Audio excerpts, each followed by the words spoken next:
All right, today we're going to load up the rest of the Nosler 130 grain RDF bullets that I have. I think I've got about 15 or 20 of them left. And I'm going to load those up with 26.7 grains of 82X BR. So this is the load that we found a couple weeks ago. Shot about a 1-inch group at 100 yards for 5 shots. So we're not going to do any load development today. We're going to load these all up with the same charge at 2.3 inches of overall length. We're going to take them out back on our property here. We can shoot almost up to about 600 yards. So we're going to probably start about 300 yards and work our way back to, close to 600 yards. I've got a 12 by 20 inch steel plate we'll be shooting at, and we're going to throw up the video camera on both. We're going to see how we do with these bullets. Alrighty, let's get started. We've got our brass here. This is the Hornady brass we've been using. I think this has about 4 firings on it. We've got our Lee hand priming tool here. Going to use the CCI 400 primers. I've just grabbed a bunch of pieces of brass here. Not even sure how many RDFs are in that box. I think it's about 15 or so. Get these primed up. Weigh out some charges.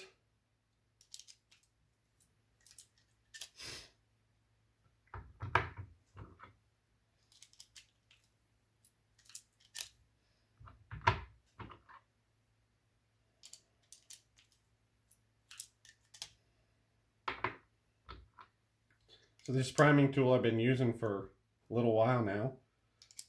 It's been working pretty good. It's not very expensive.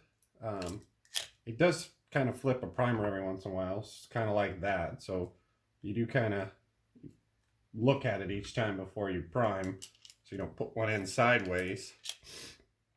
So if you're paying attention, it's not too bad. You definitely feel whenever it tries to go up into the case sideways. So it's not a very expensive primer, and I'd say for the money, it's worked pretty well.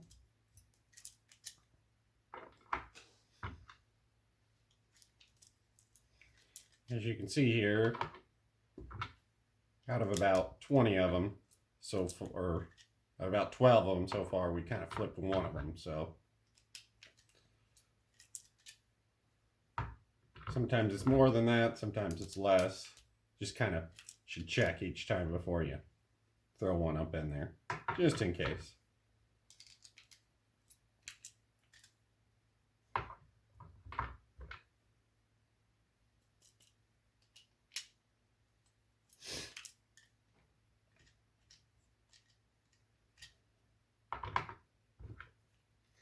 And so I think that'll be plenty of pieces of brass here.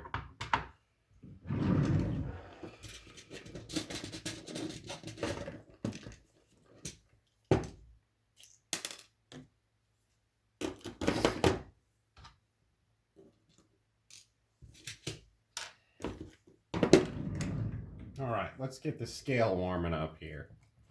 We'll get on to weighing out some powder. Alrighty, so I just did some counting, and it looks like I've got 15 RDFs. Knew I didn't have too many left. Get the scale zeroed here.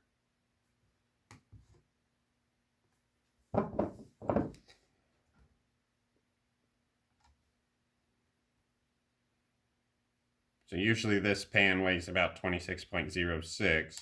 So that's kind of my way to double check to make sure that our scale continues to read correctly. Haven't had too much issues with it yet.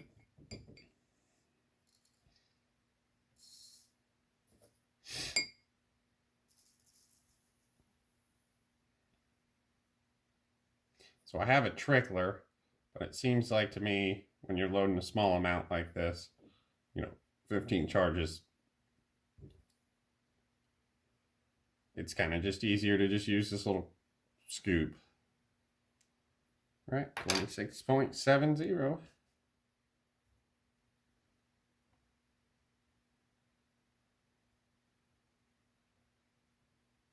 $26.72. 26.68. 6.70. I'd say that's pretty much close enough.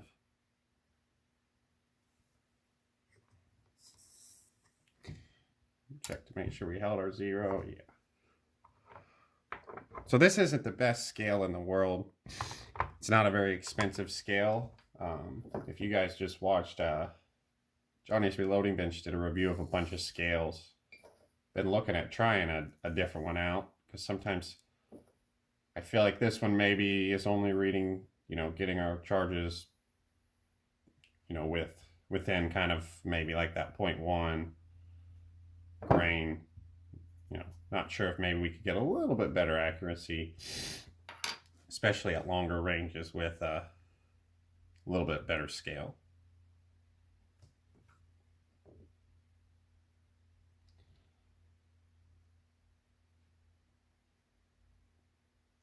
But I think for someone, getting into the reloading, you read a lot online about how, a little tiny bit of variation within your charge is a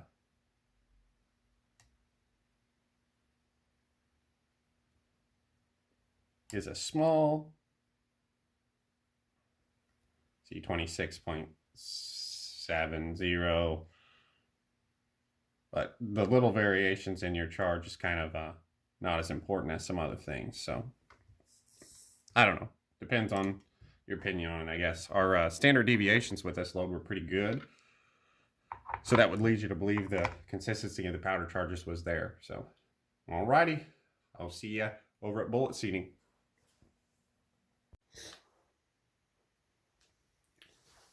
We're going to go ahead and seat the bullets now. I've already got the seating die set up. I loaded some of these last weekend, did a little bit of shooting out at my place, not on video.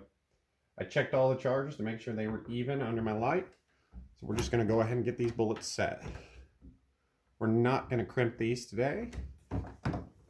We didn't crimp them the last time we shot them. Didn't have any issues, so we're not going to crimp them today. So let's see if our die was set up correctly. 2.283. Interesting. That seems a little short. Let's see here. I've had some varying overall lengths with these RDFs, which is kind of peculiar, I would guess. So let's see what this one come out to.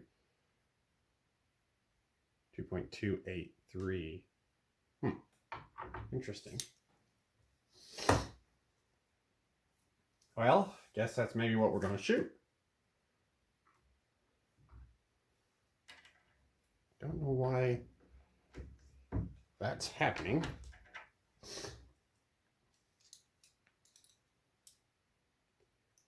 Oh, yep, see, 2.297. So there's definitely some significant variation in the length of these bullets, which is odd. You would think for, kind of a expensive target bullet, you would think it would be more consistent than that.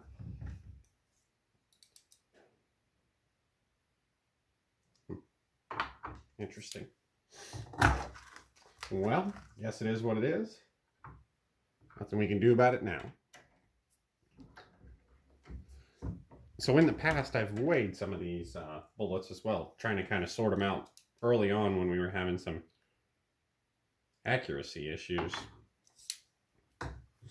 And I found there was, a good deal of variation too. Some heavy ones and some light ones. So I wasn't too thrilled about that, but I guess in the end, if they shoot okay, what's really the difference?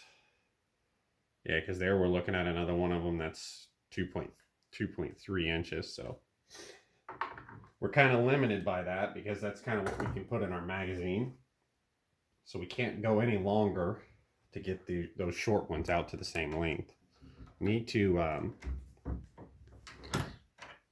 get the kit so I can measure cartridge base to ogive on these 6.5 millimeter bullets. I'm sure we'd get a little bit more consistent reading on those.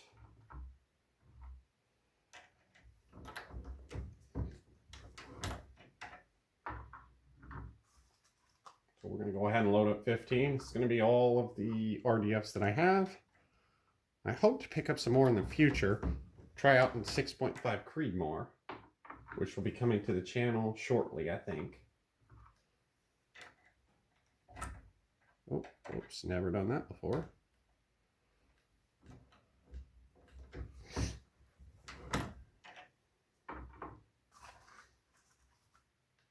So these bullets were kind of frustrating at first, but looked like, based on, you know, the last time we shot them, they did all right.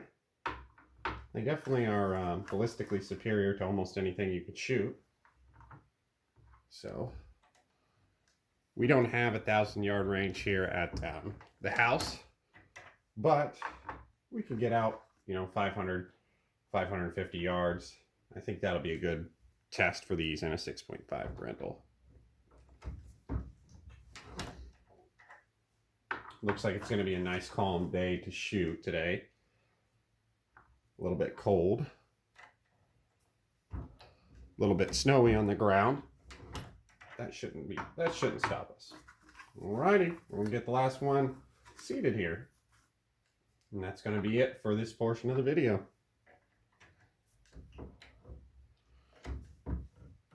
Alrighty. Well, that's our finished product there. Pretty nice looking round, that's for sure. I just can't get over how cool those RDFs look being so long. Alrighty, we're going to get out on the range. Give them a try. We'll see how they perform.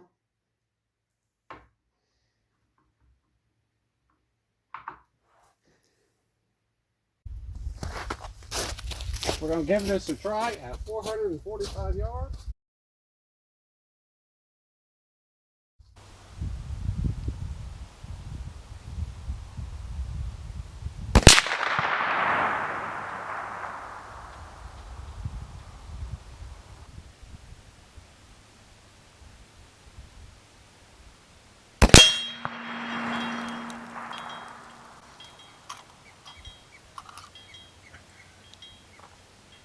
Alrighty, there's one hit, 445.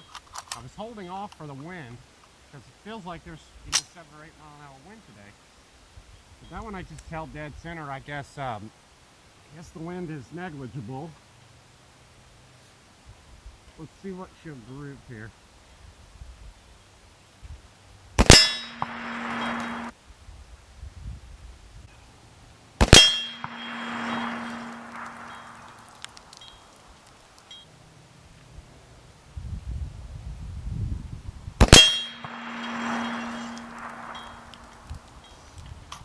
Alrighty. I think that's 4 or 5 from 450. After we got the wind kind of figured out there, we stacked them right in there. Alright, here we are out at 567 yards.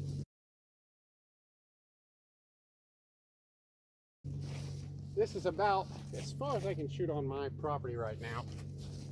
Might be able to get a couple more yards, maybe another 100 if we cut some tree branches.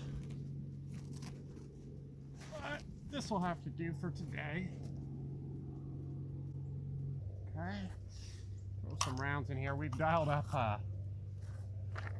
to 4.9, and I guess based on our wind hold at 450, we're just gonna hold maybe 2 mils to the left. Not 2 mils, sorry, 0.2 mils to the left. And we'll kind of go from there. I think maybe what's happening is our position's kind of guarded from the wind, kind of with some trees and stuff. We'll see what happens here.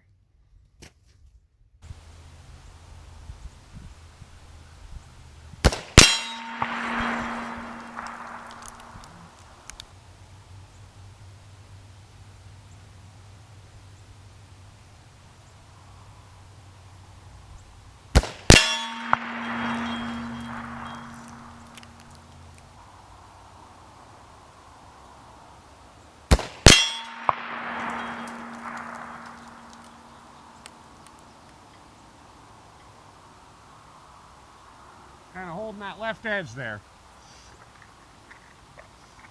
So now that we've kind of got a grouping there with 3 shots, I'm going to see if I can kind of bring it down into the middle of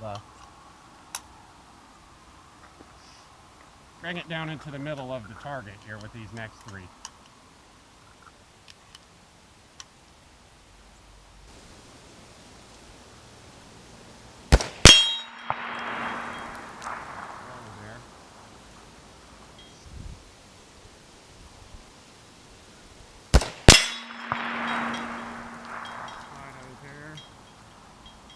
And we'll shoot one more. And that was a little bit closer to the middle there. So I think we're going to call it a day there. I do have 4 rounds left. I think I'm going to save those for a rainy day. So I ended up finding a couple more RDFs at my house. So I'm going to save those couple. We kind of got what we wanted accomplished today. So we'll live to shoot another day.